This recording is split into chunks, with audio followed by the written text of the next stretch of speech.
A ruthless biker, fueled by rage and arrogance, punches an elderly black woman in broad daylight. It's the kind of moment that freezes time for everyone who witnesses it. The sound of his fist connecting with her frail body echoes through the quiet street like a gunshot, leaving behind shock, anger, and disbelief. But what he doesn't know, and what no one around him could have predicted, is that this seemingly defenseless woman has a son. And not just any son. Her son is an FBI agent. The scene unfolds on a crisp autumn afternoon in a small town where life usually moves at a slow, predictable pace. The streets are lined with golden trees shedding their leaves onto cracked sidewalks. A group of bikers roars into the area, their leather jackets gleaming under the sun as they park outside a corner store. They're loud, brash, and unapologetic, drawing stares from passers-by. Among them is Marcus Kane, the leader of the gang, a man whose reputation for violence precedes him. He's tall, muscular, and carries himself with an air of untouchable authority. To most people, he's someone you avoid eye contact with. Across the street, Evelyn Johnson sits on a bench near the bus stop, clutching her purse tightly against her chest. She's 68 years old, with deep wrinkles etched into her face and silver hair pulled back into a neat bun. Despite her age, there's a quiet strength about her, a resilience born from decades of hardship. Today, she's waiting for the bus to take her home after running errands. Her grocery bag rests beside her feet, filled with essentials she can barely afford. Life hasn't been easy for Evelyn. She raised 2 children alone after losing her husband years ago, but she's always prided herself on staying strong and dignified, even when the world felt heavy. As the bikers dismount and swagger toward the store, one of them accidentally bumps into Evelyn while walking past. It's a minor collision, but it sends her stumbling backward, nearly knocking over her groceries. "Watch where you're going," Marcus snaps without even looking at her, his voice dripping with disdain. Evelyn steadies herself, straightens her posture, and calmly replies, "I was here first. Maybe you should watch where you're going."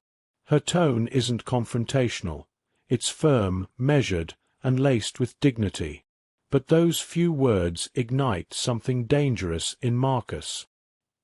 His ego won't tolerate being spoken to like that, especially by someone he sees as powerless. Before anyone can react, Marcus turns around and strides back to Evelyn. Without hesitation, he shoves her hard, sending her sprawling onto the ground. The impact knocks the wind out of her, and her glasses fall off, skittering across the pavement. Gasps ripple through the crowd that has begun to gather. Some people freeze in horror, others instinctively step forward, unsure if they should intervene. Evelyn lies there for a moment, dazed and struggling to catch her breath. When she finally manages to sit up, tears well in her eyes, not from pain, but from humiliation. This isn't how she imagined her day ending. Unbeknownst to Marcus, his actions have set off a chain reaction that will change everything. Because Evelyn's son, Derrick Johnson, is indeed an FBI agent. Derrick is currently stationed in another city, working undercover on a high-profile case involving organized crime. He's dedicated his life to justice, driven by the values his mother instilled in him: integrity, compassion, and standing up for what's right.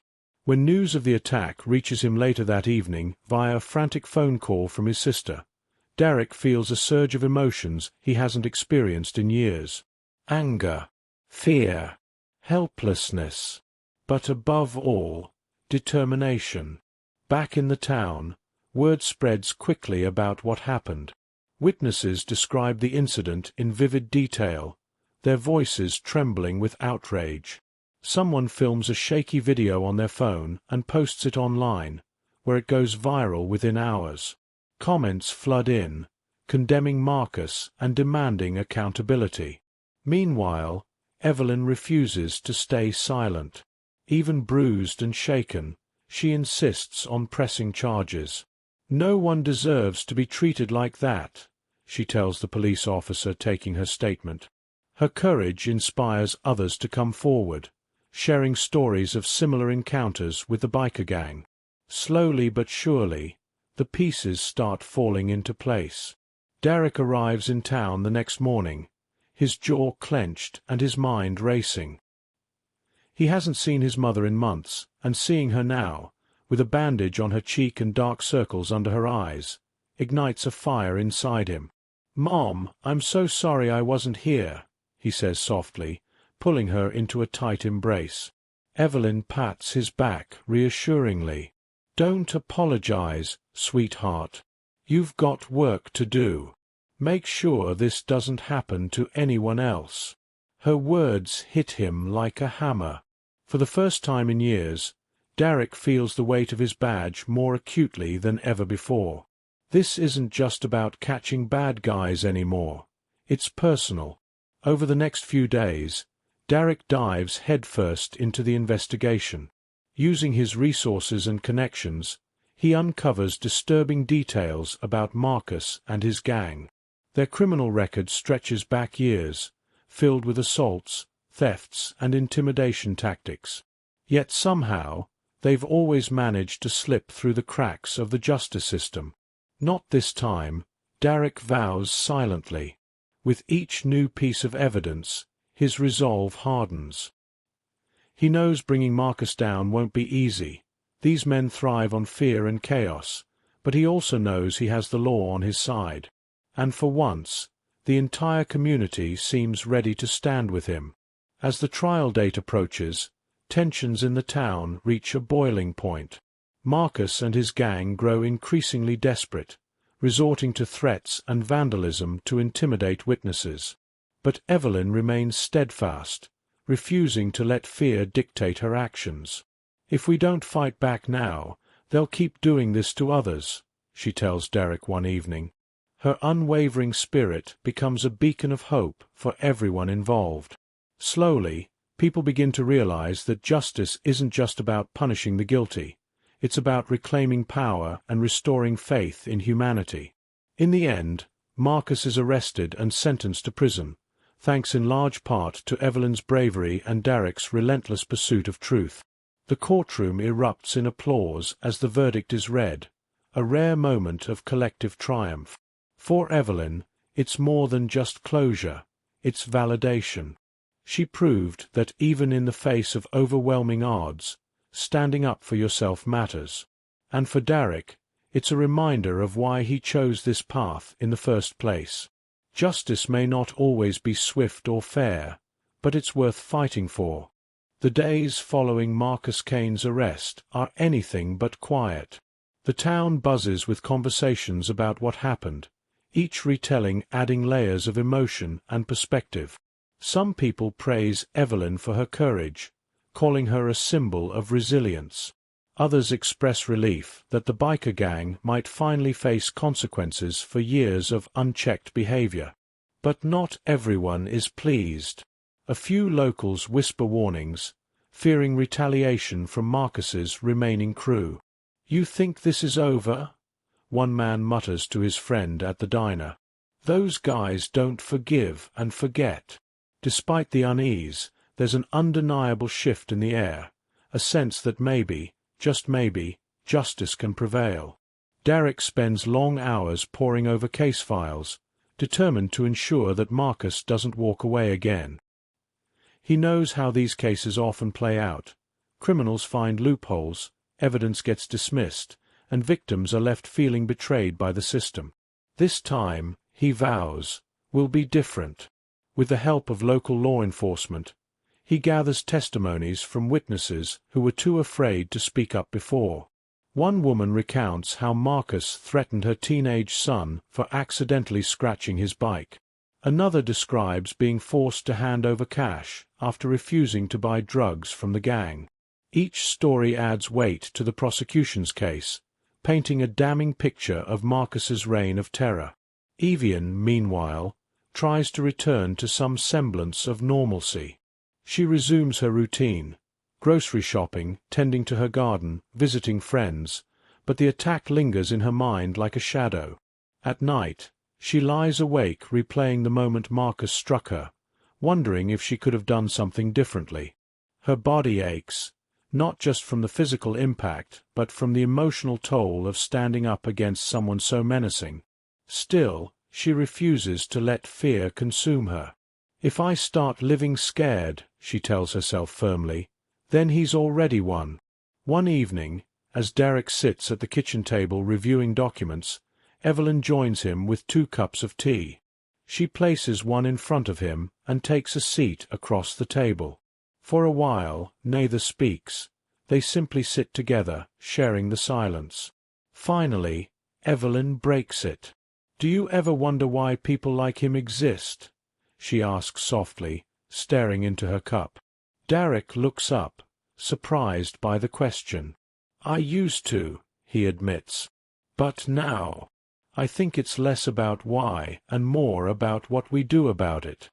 His words hang in the air, heavy yet hopeful. As the trial approaches, tensions rise. Marcus's lawyer pulls every trick in the book, filing motions to delay proceedings and casting doubt on witness credibility. Reporters swarm the courthouse daily, eager to capture sound bites and dramatic moments.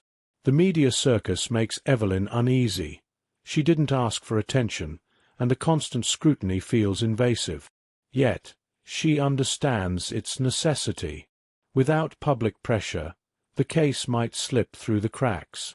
So, she endures the cameras and microphones thrust in her face, answering questions with grace and composure. "This isn't about me," she says during one interview. "It's about making sure no one else has to go through what I did." On the first day of the trial, the courtroom is packed. Friends, family, neighbors, and even strangers fill the benches, united by a shared desire for accountability. Evelyn sits in the front row, flanked by Derrick and her sister. Her hands tremble slightly, but she keeps them clasped tightly in her lap. When Marcus enters, escorted by bailiffs, the room falls silent. He scans the crowd with a smirk, seemingly unfazed by the gravity of the situation. Evelyn meets his gaze briefly, then looks away. She won't give him the satisfaction of seeing her fear. The prosecution presents its case methodically, laying out a timeline of events supported by video footage, medical records, and eyewitness accounts. Derrick testifies as both a professional and a son, describing the broader context of Marcus's criminal activities while emphasizing the personal impact on his mother. His voice wavers only once, when recounting the phone call where his sister broke the news of the attack. "I've seen evil in many forms," he says, addressing the jury. "But nothing prepared me for hearing my mom cry because someone thought they could hurt her without consequence." Marcus's defense attempts to paint him as misunderstood, claiming he acted in self-defense despite overwhelming evidence to the contrary. Witnesses for the prosecution, however, remain steadfast under cross-examination. One particularly powerful moment comes when a young man recounts how Marcus bullied him into joining the gang, threatening harm to his family if he refused. "He took everything from me," the witness says, tears streaming down his face. "My freedom, my dignity, my vertiere. I'm here today because I want it back." By the time closing arguments roll around, the atmosphere in the courtroom is electric. The prosecutor delivers a passionate speech, urging the jury to see beyond the individual crime and recognize the pattern of abuse perpetrated by Marcus and his gang. "This isn't just about one punch," he declares. "It's about sending a message that violence and intimidation will not be tolerated in our community." When the defense responds, their arguments feel hollow, almost desperate. Even Marcus seems to realize the tide is turning against him. After 3 tense days of deliberation, the jury returns with a verdict: guilty on all counts. The room erupts in cheers and applause as the judge announces Marcus's sentence: 15 years in prison without parole. Evelyn closes her eyes, exhaling deeply. Relief washes over her like a wave, followed quickly by exhaustion. Derrick wraps an arm around her shoulders, pulling her close. "We did it, Mom," he whispers. She nods, unable to find words. In the weeks that follow, life begins to settle back into its rhythm. The biker gang disbands, its members scattering or facing charges of their own. Neighbors who once avoided eye contact now greet Evelyn warmly, thanking her for her bravery. Strangers send letters and messages of support, inspired by her willingness to stand up for herself. For the first time in years, the town feels safer, lighter. Yet, Evelyn knows the scars will remain. For her, for Derrick, and for everyone affected by Marcus's actions. Healing isn't linear, and forgiveness doesn't come easily. But she also knows that progress is possible. Sometimes, she reflects during a quiet afternoon in her garden, you have to break things apart to build something better. Her hands dig into the soil as she plants new flowers, symbols of growth and renewal. Derrick, too, finds himself changed by the experience. It reminds him why he chose this career, not for glory or recognition, but to protect those who can't protect themselves. He visits his mom more often now, cherishing the time they spend together. Their bond feels stronger than ever, forged in the fire of adversity. "You're my hero, you know that," he tells her one evening over dinner. Evelyn chuckles, shaking her head. "No, sweetheart. You're mine." The months following Marcus Kane's conviction bring a mix of healing and reflection for Evelyn and her family. The town, once gripped by fear, begins to breathe easier. People start reclaiming spaces they had avoided, the park where bikers used to gather, the corner store that served as their unofficial headquarters. It's small, but meaningful progress. Evelyn notices it in the way neighbors linger longer on their porches, chatting instead of rushing inside. She sees it in the smiles of children playing freely in the streets again. "It's like we've all been holding our breath," she says to Derrick one afternoon, "and now we can finally exhale." But not everything is sunshine and calm. Some remnants of the gang still linger, lurking in shadows, testing boundaries. There are whispers of retaliation, vague threats scribbled on walls or muttered in passing. One night, someone throws a brick through Evelyn's living room window. The sound jolts her awake, heart pounding. Derrick rushes over immediately, his face pale with worry. Together they clean up the shattered glass, but the message is clear. The fight isn't entirely over. Still, Evelyn refuses to let fear dictate her life. "If they want to scare me," she tells Derrick firmly, "they'll have to try harder than this." Derrick takes extra precautions, installing security cameras around Evelyn's house and checking in on her daily. He also works with local authorities to monitor any suspicious activity linked to the remaining gang members. His dedication doesn't go unnoticed. Neighbors begin approaching him, asking how they can help keep the community safe. Slowly, a network of vigilance forms, ordinary people looking out for each other, sharing information, and refusing to let intimidation take root again. "We're stronger together," Derrick reminds them during a neighborhood meeting. "That's how we win." For Evelyn, the experience deepens her connection to the town she's called home for decades.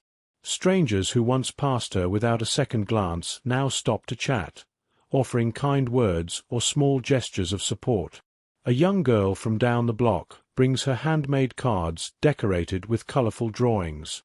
"Thank you for being brave," one reads in wobbly handwriting. Evelyn tucks these treasures into a box, saving them as reminders of the good that came from such a dark moment.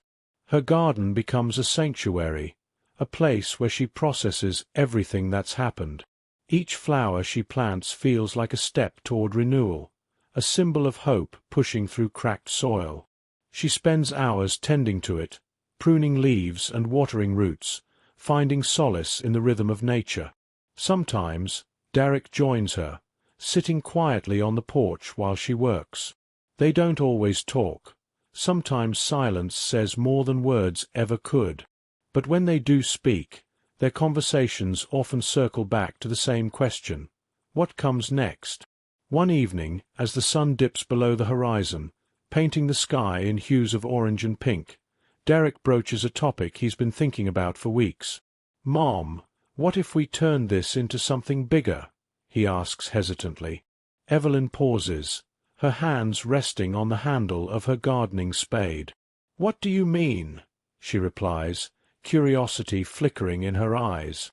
Derrick leans forward, his voice steady but tinged with excitement. "What if we created a program to help victims of violence? Something that gives them resources, support, and a chance to heal. You've seen firsthand how hard it is to stand up, and how much difference having someone in your corner can make." Evelyn considers his words, letting them sink in. At first, the idea seems overwhelming. She's just an ordinary woman, not some activist or organizer. But then she thinks about the letters she's received, the stories shared by strangers who found strength in her example. Maybe, just maybe, she has something to offer. "All right," she says finally, a small smile tugging at her lips. "Let's do it. But only if you promise to help me figure it out." Together, mother and son dive into the project with determination. They reach out to local non-profits, legal aid organizations, and mental health professionals, piecing together a framework for what will eventually become the Evelyn Johnson Resilience Initiative. The name surprises her at first. She never thought of herself as someone worthy of such recognition, but Derrick insists. "You inspired this," he tells her. "It should carry your name." The initiative launches quietly at first, hosting workshops and support groups in the community center. Victims of domestic abuse, street violence, and harassment come together to share their experiences and learn coping strategies. Evelyn attends every session, listening intently and offering words of encouragement. "I'm no expert," she admits during one meeting, "but I know what it's like to feel powerless. And I also know that powerlessness doesn't last forever." Her honesty resonates deeply with those in attendance, many of whom leave feeling lighter, less alone. Word spreads quickly, and soon the initiative attracts attention beyond the town. Local news outlets feature stories about Evelyn and Derrick's efforts, highlighting the positive impact they're making. Donations pour in, allowing them to expand their services and hire additional staff. Schools invite Evelyn to speak to students about resilience and standing up for oneself. Though public speaking makes her nervous, she agrees, knowing her story might inspire even one person to find their voice. As the initiative grows, so does Evelyn's confidence.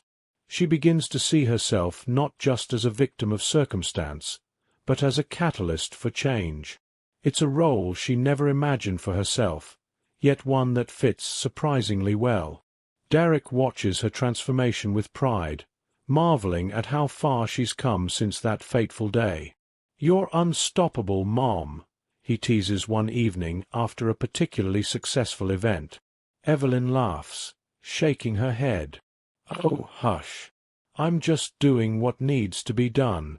Still, there are moments when the weight of everything threatens to overwhelm her. Late at night, when the house is quiet and the world feels impossibly big, Evelyn allows herself to feel the full extent of what she's endured. The bruises may have faded, but the memories remain sharp and vivid. On those nights, she writes in a journal Derrick gave her, pouring her thoughts onto paper until the ache subsides. Writing becomes another form of healing, a way to process emotions too complex for words alone. 1 year after Marcus's sentencing, the town holds a commemorative event to honor the progress made and acknowledge the work still ahead. Hundreds of people gather in the park, filling the space with laughter, music, and conversation. Evelyn stands at the center of it all, flanked by Derrick and her sister. As she looks out at the crowd, she feels a swell of gratitude, for the community that rallied around her, for the son who fought tirelessly by her side, and for the strength she discovered within herself. "This wasn't easy," she says into the microphone, her voice trembling slightly. "But it was worth it. Because when we stand together, we can overcome anything." Her words echo across the park, met with cheers and applause. For a brief moment, Evelyn closes her eyes, letting the sound wash over her. When she opens them again, she catches Derrick's gaze. He gives her a subtle nod, his expression filled with love and admiration. In that instant, she knows they've done more than survive, they've thrived. The success of the Evelyn Johnson Resilience Initiative brings unexpected challenges. As the program gains traction, so does the scrutiny. Some critics argue that it focuses too much on individual stories and not enough on systemic change. Others question whether a small-town effort can truly address the broader issues of violence and inequality. Evelyn reads these comments late at night, her brow furrowed as she scrolls through online forums and news articles. At first, the criticism stings. She's poured her heart into this work after all. But Derrick reminds her that no movement is without its detractors. "If everyone agreed with us," he says with a wry smile, "we probably wouldn't be doing anything important." Evelyn takes his words to heart, but she also knows there's truth in some of the feedback. The initiative has made a difference, yes, but it's only scratching the surface. Violence doesn't exist in a vacuum. It's often rooted in deeper societal problems like poverty, lack of education, and systemic racism. To truly create lasting change, they need to tackle those roots. With Derrick's encouragement, she begins expanding the initiative's scope, partnering with organizations that focus on affordable housing, job training, and youth mentorship programs. It's a daunting task, but Evelyn approaches it with the same quiet determination that carried her through everything else. One day, while attending a regional conference on community activism, Evelyn meets a woman named Clara Thompson. Clara runs a similar program in a neighboring city, one that combines victim support with advocacy for policy reform. Over coffee, they exchange stories and strategies, their conversation flowing effortlessly despite having just met. By the end of the hour, Clara suggests collaborating to amplify their impact. "We're stronger together," she says, echoing Derrick's earlier sentiment. Evelyn agrees wholeheartedly, thrilled by the prospect of joining forces with someone who shares her vision. Back home, Evelyn and Derrick dive into planning the collaboration. They host joint workshops, bringing together participants from both towns to share experiences and brainstorm solutions. One session stands out in particular, a panel discussion featuring survivors of violence alongside policymakers and social workers. The room buzzes with energy as people speak candidly about their struggles and hopes for the future. A young man named Jamal, who grew up surrounded by gang activity, shares how mentorship programs helped him turn his life around. "I could have ended up like Marcus Kane," he admits, his voice thick with emotion. "But someone believed in me when I didn't believe in myself." His honesty moves everyone in the room, including Evelyn, who wipes away tears as she applauds. As the partnership grows, so does the initiative's visibility. Local politicians take notice, inviting Evelyn to speak at town halls and legislative hearings. At first, she's hesitant. Public speaking still makes her nervous, but she pushes through the discomfort because she knows her voice matters. During one testimony, she recounts her own experience with Marcus, her voice steady despite the lump in her throat. "Violence isn't just an individual act," she tells the room. "It's a symptom of larger issues we can't ignore. If we want safer communities, we have to invest in them, not just punish the symptoms." Her words resonate deeply, earning nods of agreement from even the most skeptical lawmakers. Derrick watches his mother's transformation with awe. The once reserved woman who avoided attention now commands rooms with her presence. He sees how her courage inspires others, especially young people eager to make a difference. One afternoon, a group of high school students visits the initiative's office, asking how they can get involved. Evelyn spends hours talking with them, sharing advice and encouraging them to channel their passion into action. "You don't have to wait until you're older to lead," she tells them.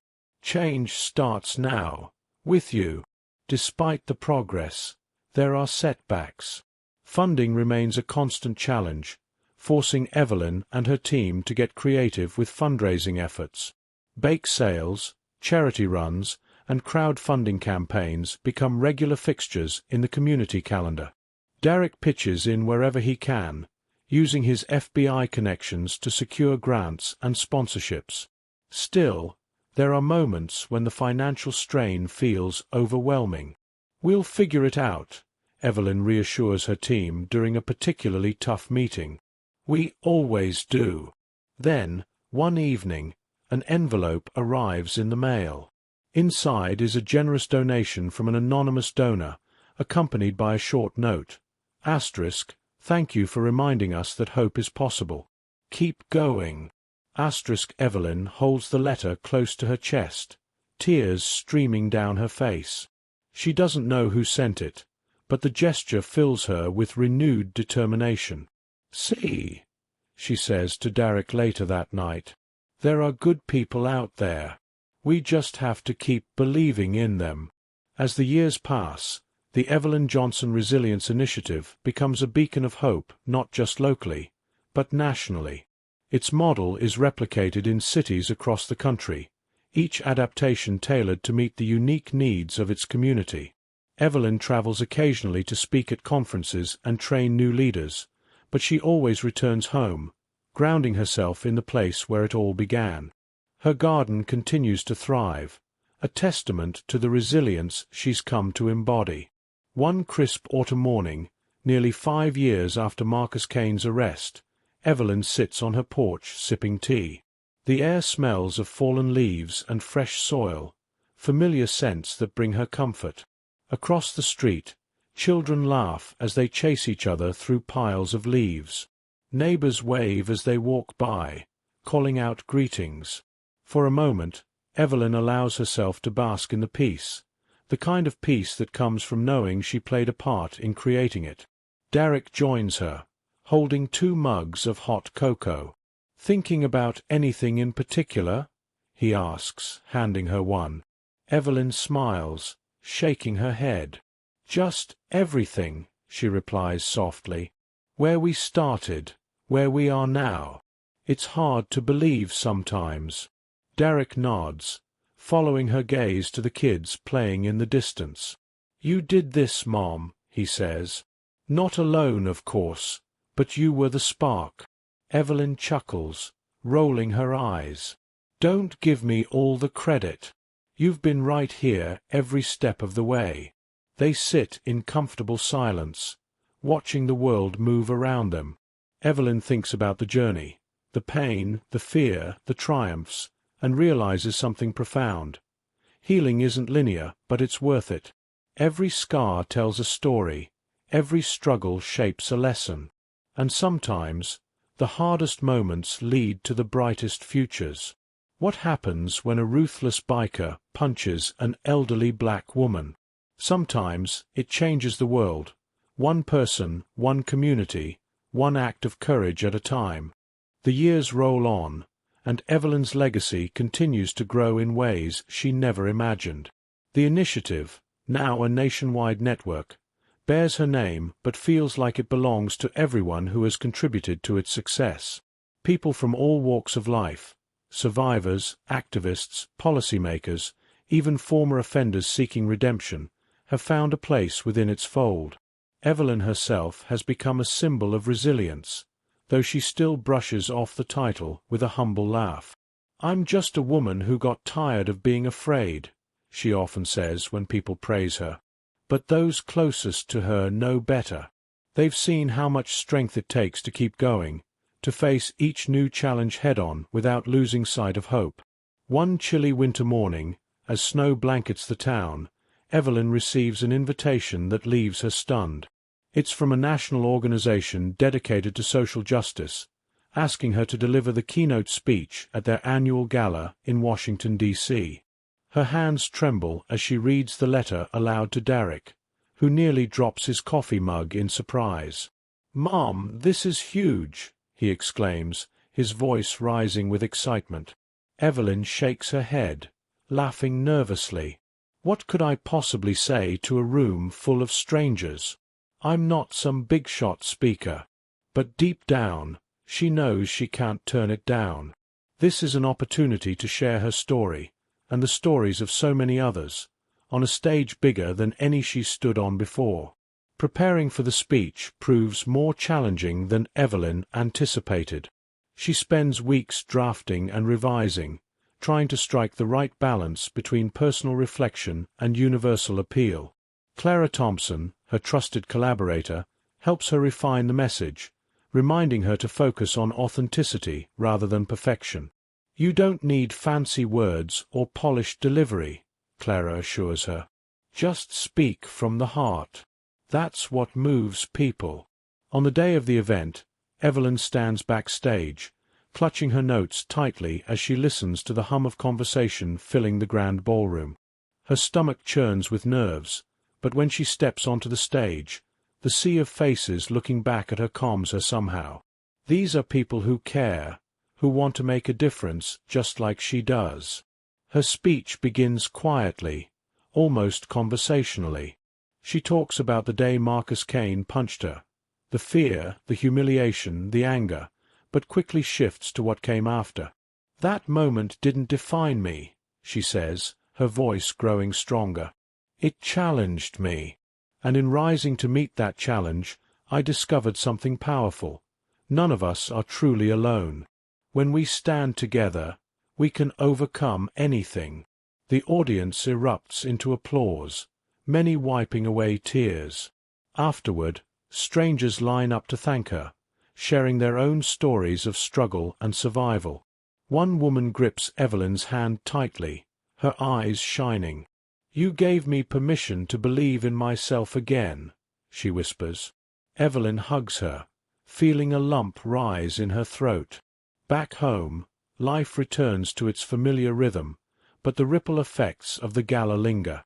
Donations pour in from across the country, allowing the initiative to expand its reach even further. Schools adopt its curriculum, teaching students about empathy, resilience, and civic responsibility. Lawmakers cite Evelyn's work during debates on criminal justice reform, using her story to advocate for policies that address the root causes of violence. Even Marcus Kane's case becomes a touchstone in discussions about accountability and rehabilitation. Though he remains behind bars, reports surface of him participating in prison programs aimed at reducing recidivism, a small sign, perhaps, that change is possible even for those who seem beyond redemption. Evelyn, however, doesn't dwell on Marcus anymore. He's part of her past, but he no longer defines her present or her future. Instead, she focuses on nurturing the community she loves. She mentors young leaders, encouraging them to dream big while staying grounded in compassion. She tends to her garden, planting new flowers each spring as a reminder that growth is always possible, even in the harshest conditions. And she cherishes the moments spent with Derrick, whose unwavering support has been her anchor through it all. "You're my rock," she tells him one evening as they sit by the fireplace. Derrick grins, leaning over to kiss her forehead. "And you're my hero." But life isn't without its bittersweet moments. As Evelyn grows older, she begins to feel the weight of time more acutely. Her body aches in ways it didn't before, and some days, fatigue sets in faster than she'd like. Still, she refuses to let age slow her down. "I'll rest when I'm done," she jokes with Clara during one of their regular calls. "And not a moment sooner." Yet, there are quiet evenings when she allows herself to reflect on the journey, the sacrifices, the victories, the lessons learned. She thinks about her late husband, wondering what he would think of everything she's accomplished. Would he be proud? She likes to believe he would be. One summer afternoon, As Evelyn waters her garden, a young boy approaches her shyly. He's maybe 10 years old, holding a crumpled piece of paper in his hand. "Are you Evelyn Johnson?" he asks hesitantly. She nods, smiling warmly. "I am. What can I do for you?" The boy unfolds the paper, revealing a drawing of a flower surrounded by sunshine. "My teacher told us about you," he says softly. "She said you help people be brave. So I made this for you." Evelyn kneels down to his level, her eyes misting over. "Thank you," she says, her voice trembling. "This might be the most beautiful gift anyone's ever given me." As the sun sets that evening, Evelyn sits on her porch, the boy's drawing clutched gently in her hands. She thinks about the countless lives touched by the initiative, the communities transformed, the futures rewritten. It's easy to see how far she's come, but harder to imagine where the road ahead will lead. One thing is certain, though: the work isn't finished. There will always be more battles to fight, more hearts to heal, more seeds to plant. And Evelyn knows she won't stop until her last breath. What happens when a ruthless biker punches an elderly black woman? Sometimes it starts a revolution, not with banners or slogans, but with courage, kindness, and the unshakable belief that tomorrow can be better than today. For Evelyn Johnson, the answer was simple: stand up, speak out, and never give up. Because in the end, it's not about the punch, it's about the power to rise above it.